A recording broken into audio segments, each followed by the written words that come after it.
What's up everyone, it's Karthik with MoneyVest. Welcome to the last and final live stream of 2025. We are here to wrap up the entire year. It is December 31st. In India, it is 7:30 p.m. And in just a matter of about 4.5 hours, we're going to be done with this year, 2025. We're going to turn the page to a brand new year of 2026. Today is the last and final trading session of this year. We're going to officially close the books for S&P 500, NASDAQ, and of course, many stocks that are going to close out the entire year. So hope you all are doing great. This right here is Warren Buffett marking his final day as Berkshire Hathaway CEO, will remain the chairman of the board. And 2 hours ago, this was released. So we're gonna watch this very quickly for 5 minutes, and then we're gonna come back to our live stream. So let's do it very quickly. I'm going to play that clip and we should be all good to go. Warren Buffett's last day as CEO of Berkshire Hathaway after 60 years. Buffett shocked Wall Street in May when he announced that he would ask Berkshire's board to replace him with Greg Abel as CEO at the end of the year. Buffett has led the conglomerate for 6 decades, but he won't be stepping away completely. He is staying on as chairman of the company, and he plans to continue coming into the office each day.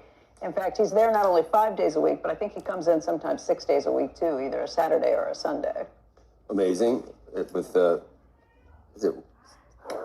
is it Cherry Coke Zero or Cherry? No diet, no zero, full on. Yeah, he likes the full flavor. I like it sugar. too. Coke. I like it too, but I drink Coke or Cherry Coke either way. Yeah, I just can't. As an investor, what he's managed to do. Unbelievable. He's changed the.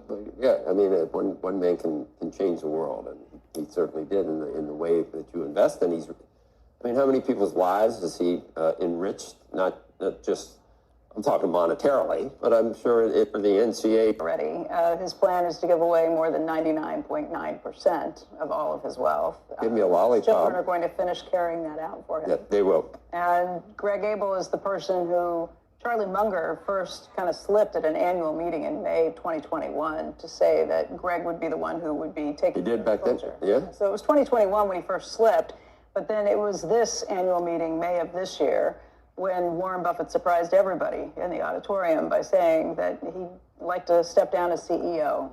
Today would be his last day. How much is it more oversight for the last, since then, what is that, 4 years? Is it more oversight? Do you think anyone took ideas to him to get his blessing? They did still? Well, I think not internally. I think for the...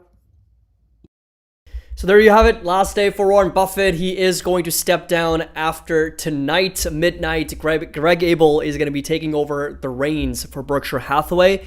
It's a pretty large portfolio. It has a pretty substantial amount of pressure when it comes to managing all this money. And of course, when you are stepping in for someone who's done it for over 6 decades, has outperformed the S&P 500, absolutely crushed it. Outperformance would be a bit of an understatement. He's absolutely crushed the S&P 500 in the last 60 years, coming in super strong at well over 20% compounded annual growth rate, which I know is no easy feat to achieve at such a long time span. So here we are, markets pushing higher. We got S&P 500 basically up 9 basis points. We got QQQs up over 15 basis points. We got Nvidia pushing up over 1%, trading back up to almost 190. We got Meta Platforms up over 15 basis points, just trading under 667.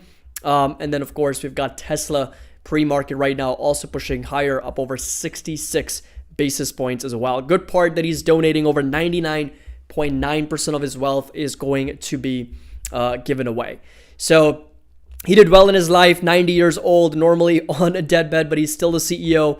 Amazing and a great guy full of knowledge and wisdom. And you know, the interesting thing about investing and trading is that it keeps your mind so sharp that you can actually do this for pretty much your entire lifetime, right? It's not something that is a retirement age from investing and trading and finding good opportunities and finding good businesses, because that's really what we are training for. That's what we're conditioning for. Because exactly when we talk about long term, when we talk about this is something that you're going to be doing for the rest of your life, this is quite literally what I mean when I talk about this. Because it is so interesting. It is so fascinating, the whole world of finance, the whole concept behind investing, trading, finding good deals, finding good discounts. That's why we're always on the hunt for the best deals, because this is something that we're going to be doing for the rest of our lives. So yes, there's a huge monetary aspect to achieving your target, achieving the level of wealth you want to get to. But even when you get there, you're going to still want to keep investing, right? You're still going to want to look at opportunities, look at businesses, look at stocks, look at different asset classes to keep investing in. And so this never stops. This literally never stops. You decide when you actually want to step out and when you want to stop playing the game. But if you've conditioned right, if you've strategically been disciplined, if you know how to manage risk, and if you've learned the skills required to do this, you can practically do this for the rest of your life. And I think that is what we're here to develop. It's like a conditioning, because I really don't want anyone to just kind of stop. Like, we can keep doing this. We can keep making money. We can keep selling options. We can keep investing in good businesses. Why stop? So it is interesting for me. So it has been very, very interesting and fascinating subject. So that's why I love what I do. So it really is becoming more in sync with the process, more in sync with the strategy than anything else. Money is just there to keep score. That's it. Vol says, oh my God, we're so back. Well, we're seeing some nice push higher pre-market, as volatility here is also up over 1.6%. Bitcoin sitting at just shy of $89,000. We got Ethereum also sitting at just under $3,000 right now. So we're seeing a little bit of momentum coming in for Bitcoin and Ether. But all in all, they're still consolidating sideways more so. And of course, markets are trading at near all-time highs at the moment. This might be a little bit of a shorter live stream, guys, because my family and everybody is just planning to go out for the New Year's Eve. So we've got a place booked and my family's visiting. So it's like 10 of us.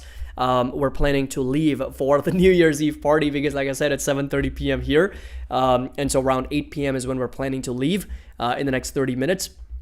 And so we're going to be there for like up until midnight, pretty much until New Year's. And my mom's birthday is also tomorrow. So my mom is turning 56 on January 1st. We're going to celebrate both the New Year's as well as my mom's birthday at midnight. So we're all just about getting ready to leave here soon.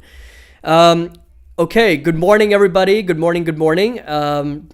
My son is turning 7 on the 2nd. That's incredible. Congratulations. Happy birthday to him.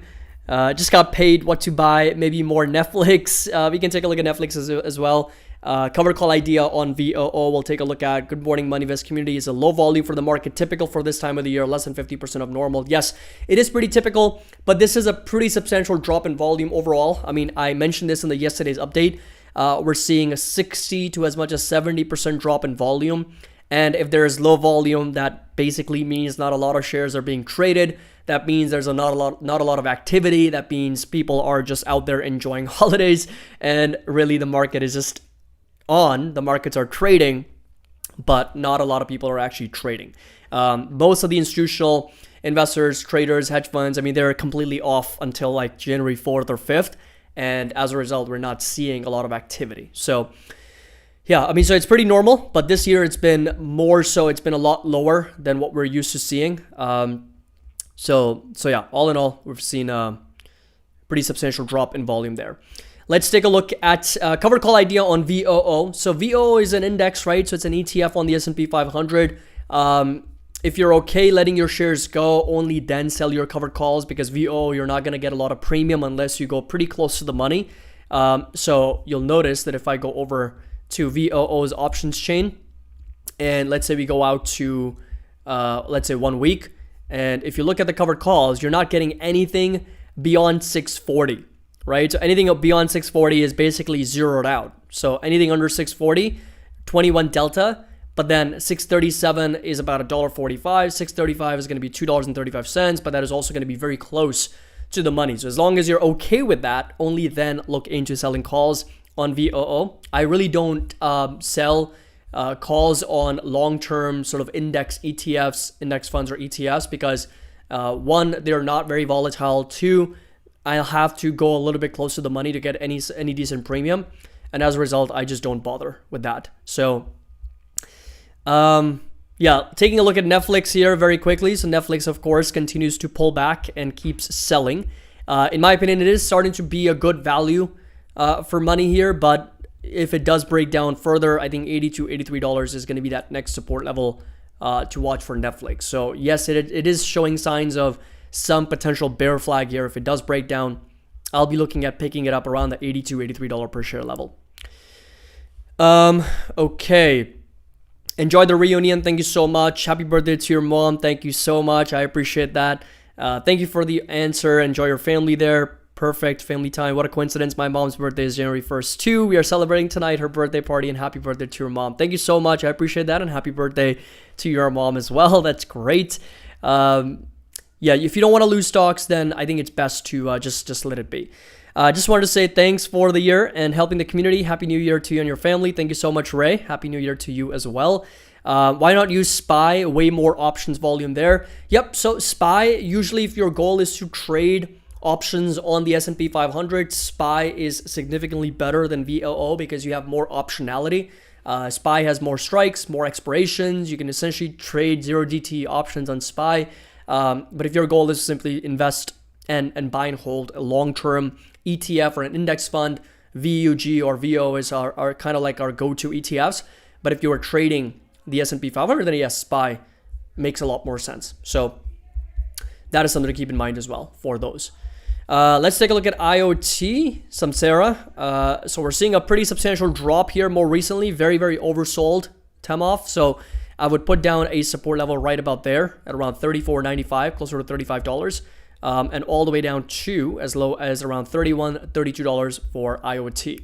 Resistance is going to stay put at roughly $40. So this right here is going to be that level at around $40 to as much as $41 per share. So getting down to some pretty attractive swing trading levels here if it continues to be more oversold, with a support level, as I said, $34, $35 for IoT. I did VO expense ratio purpose. Yes, so not for trading, then that's good, because the expense ratio is going to be much lower for VO. I think it's going to be more or less the same. It's almost the same, but it's slightly lower. And so that makes more sense. Vanguard is the king of ETFs and index funds, and they are extremely low in terms of the expense ratio, right? So they're very, very low in terms of providing those ETFs. All right, so it's 9 a.m. Eastern. Markets are indeed open for the last and final day of trading in 2025. What are your predictions for the last day? What is everyone's predictions? Last day of 2025. Let's do green or red.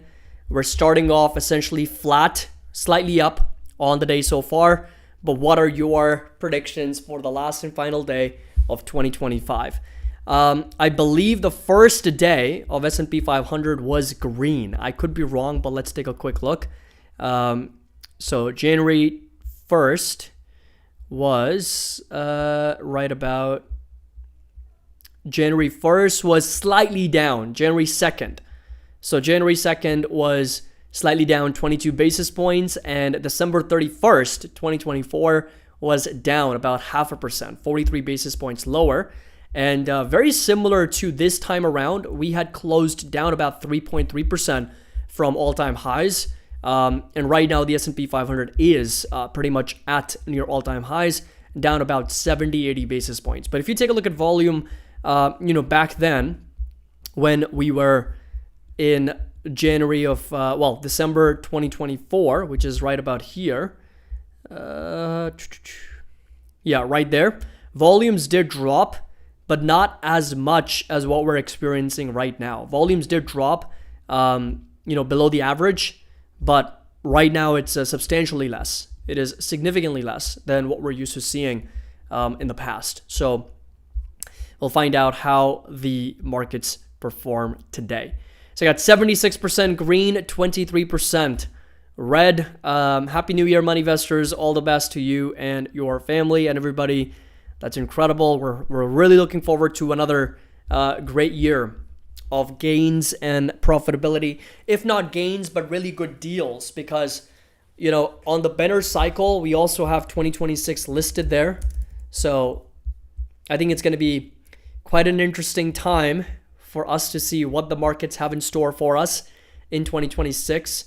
So if you scroll in, 2026 is right there. So that is 2026, as you can see. 2016 was very similar to 2026. So let's just go back and see what 2016 was for the market, because that was also on the Benner cycle. So if you go back, let's say on the monthly time frame, 2016 was right about here. So this is 2016. 2016 seems to be a very, very strong year because we started literally right there. That is January of 2016. And by December 2016, we closed about 27% higher. So 2016, according to Benner cycle, was supposed to be a year of hard times, or basically high prices and time to sell stocks and values of all kinds. But that year, the markets were up 27%. So yes, it's not 100% accurate, but then it is. What I've also noticed that it kind of precedes for the following years. So for example, 2019 was, a panic year according to Benner cycle. 1999 was a panic year. 1981 was a panic year. 1945 was also a panic year. And all of them have been in and around the same time. 2020, we know COVID and the COVID crash, 2000s, the dot-com bubble burst, 1980s, the great inflation, double-dip recession. And so a lot of things happened during those years, right? Not exactly that year, but in and around those years. And then, of course, over here, 2007, 1999 over here as well, 1989, and then 2016, we didn't really quite see anything. 2017, also the markets kept on ripping. It's not until 2018, 2019, and 2020, of course, where we went into this 3-year of consolidation sideways. So that was really the time where the markets, even on a 3-year time period, was at one point down over 20% from all-time highs. And then, of course, we ripped after quantitative easing, pulled back in 2022, and then ripped for another 3 years, which is where we are right now at near all-time highs. So that's where we are in this market cycle. So it'll be sideways due to low volume. Yeah, volume has been really, really low, right? So volume has really collapsed in this market by over 60 to 70%. So that right there is definitely something to keep in mind. I do want to mention again that today is the last day if you want to take advantage of the 40% annual discount for any of these tiers.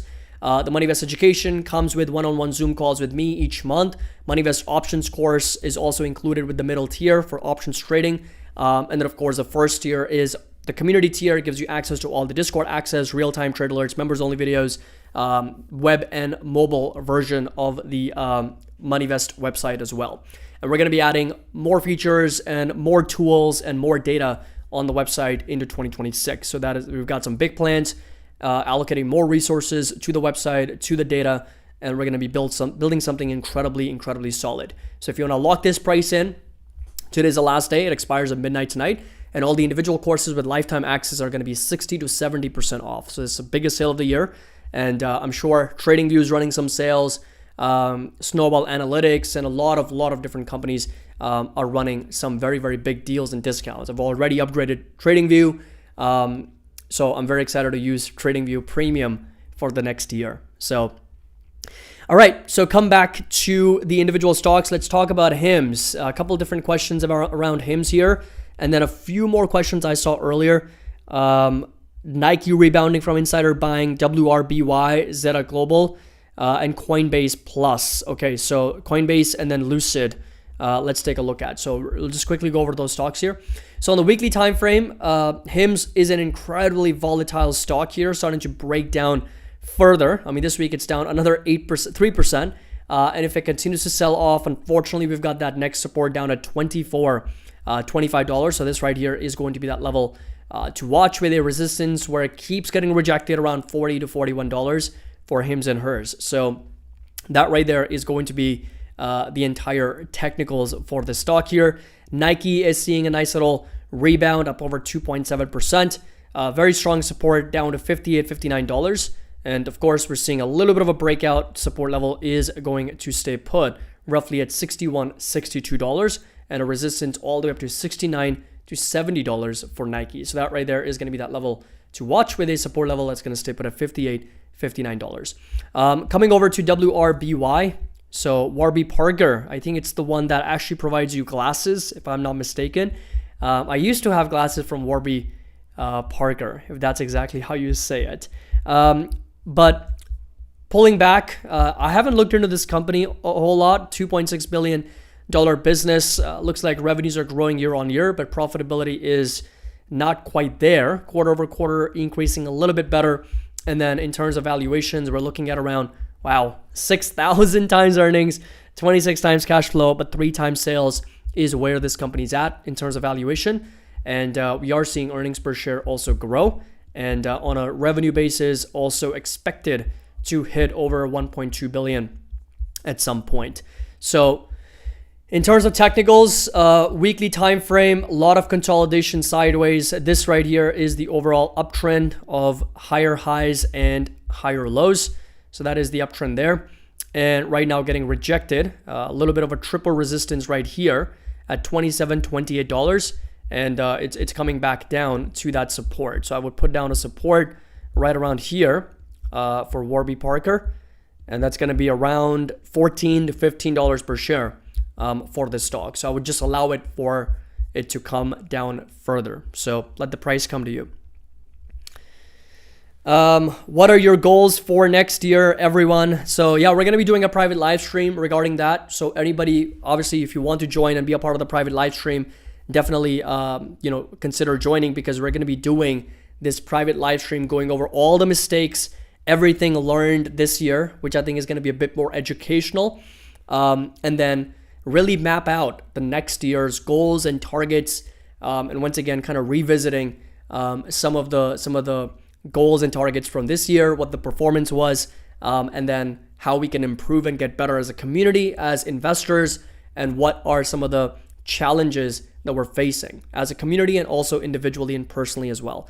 Because that's really what this community is all about. It's a place where we can come together, discuss about money, finances, portfolios, and get the best perspective, get the best opinions and the best analysis from everyone. Because you're surrounding yourself with like-minded individuals, people who are there, literally living and breathing the stock market and living and breathing risk management and investing.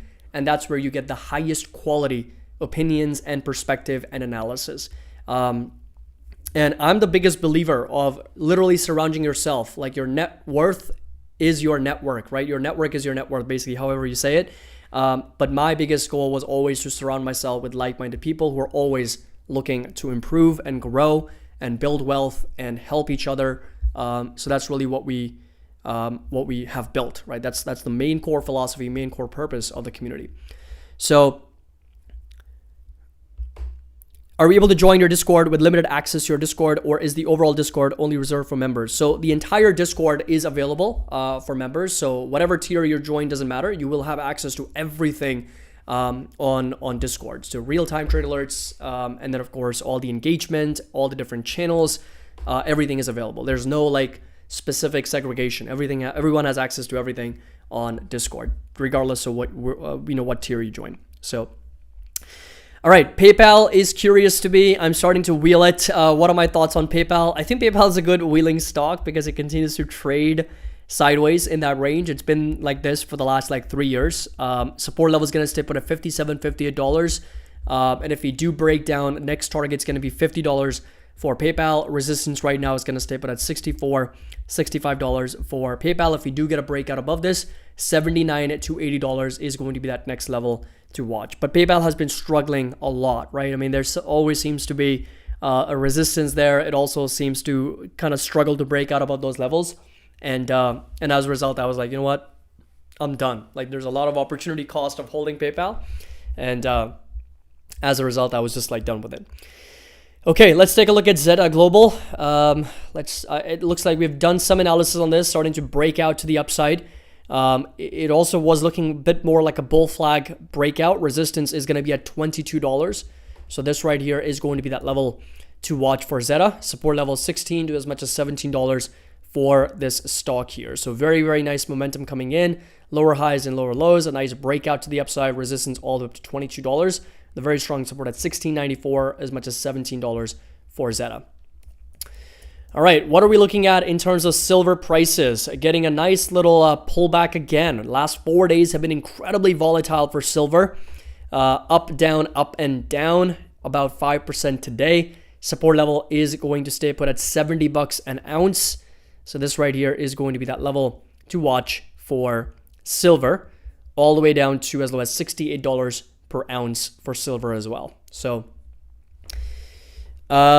I keep selling short puts on Netflix, but I'm starting to worry I won't ever get assigned before the pop. On the other hand, it could definitely go much into the upper 80s before rebounding. Yes, I think if it breaks below the $92, $93 range, I think $82 is possible for Netflix. And is $70 a new floor for silver? I wouldn't necessarily call it a floor, but it is a support that it keeps getting validated here. The last 4-hour chart, you can see that a couple times it's validated $70. If it does break down, then we're looking at $67, $68 as the next target. Let's take a look at XOM and then CELH. XOM here also hitting that resistance or coming up to one, as it has been on a very nice consistent uptrend. But at the same time, as you'll notice that on the weekly time frame, it is coming up to that resistance from back in September 2024. So this right here is a level of resistance where it previously got rejected at 120s.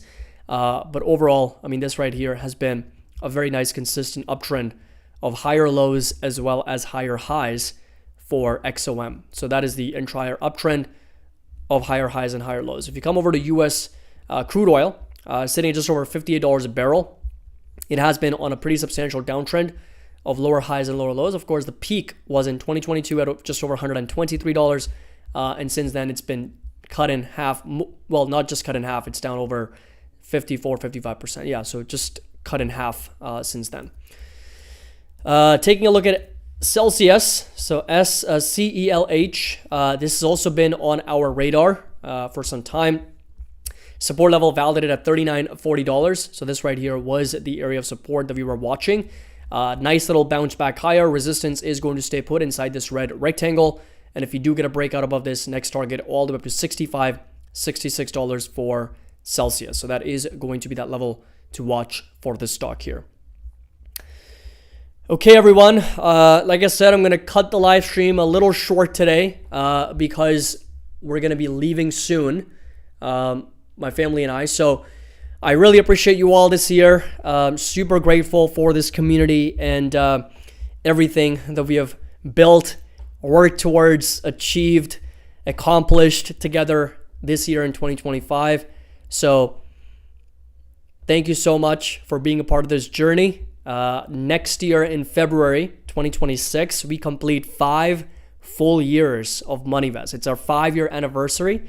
So it's going to be a very, very special one because we're going to be doing a massive meetup. We're going to probably do 2 meetups next year because we weren't able to do it this year. This year was extremely busy for me personally as well, and of course for everybody with trading and everything. So we weren't able to do a meetup this year, but we're going to do 2 big ones next year, one in the US, and we are definitely doing a Europe meetup next year. We definitely have to do one in Europe. So thank you so much. Have a fantastic day. Happy New Year's to all. And let's close the year strong. 2025 has been very generous. It's been very great. And one final day to close out the entire year. Portfolios are up 30, 35, 40%. So couldn't be more happy.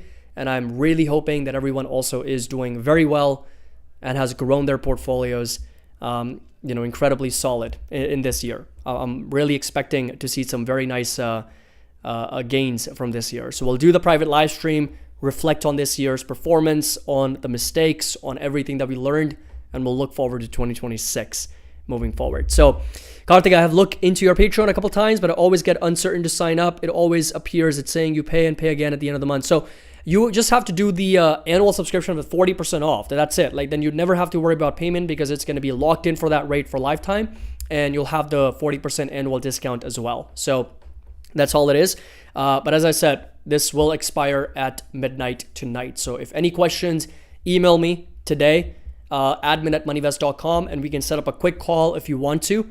And and I'll go over everything, answer all your questions, and kind of show you around our Discord, show you around everything so you can make a pretty solid decision and start 2026 brand new on the right foot. So thank you so much, everybody. Take care. Happy New Year's to you and your family. Have a great day. Close the year strong. We'll see you all in the next live stream. Take care.